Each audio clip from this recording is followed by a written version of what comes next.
Alors que la fureur de la Première Guerre mondiale vient de s'éteindre, 44 pays partagent le diagnostic suivant.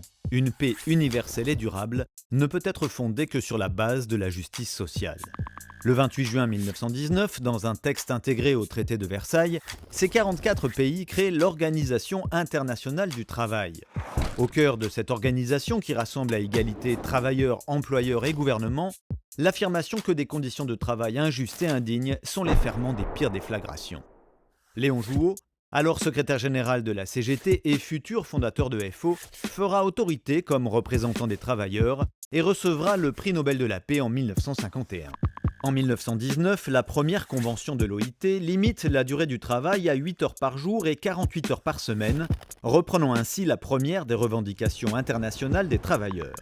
En 1944, la déclaration de Philadelphie affirme que le travail n'est pas une marchandise.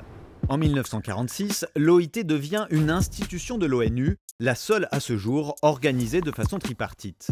En 1948, la 87e Convention établit comme norme internationale la liberté syndicale et la protection du droit syndical. Là encore, FO participe à ce qui constitue, avec la Convention 98 de 1949 sur le droit d'organisation et de négociation collective, le cœur du travail de l'OIT. Avec 190 conventions, l'OIT est un outil précieux pour le mouvement syndical. La dernière convention en date, adoptée lors de la conférence du centenaire, porte sur la lutte contre la violence et le harcèlement au travail. Les textes âprement négociés entre travailleurs, employeurs et gouvernements sont agissants. Ils permettent de changer le réel. C'est le cas en 1982, lorsque Marc Blondel, secrétaire confédéral, en soutien au syndicat libre Solidarnosc, dépose plainte auprès de l'OIT contre le gouvernement polonais qui vient d'imposer la loi martiale. Blondel dénonce le non-respect de 2 conventions, dont la 87e sur la liberté et la protection du droit syndical. Pour Lech Walesa, l'OIT a contribué de façon significative aux changements qui amèneront la démocratie en Pologne.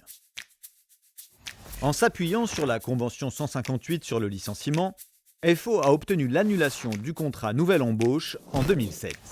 La Convention 158 permet aussi au Conseil de prud'homme de ne pas appliquer le plafonnement des indemnités pour licenciement abusif contenu dans la réforme du Code du travail de 2017.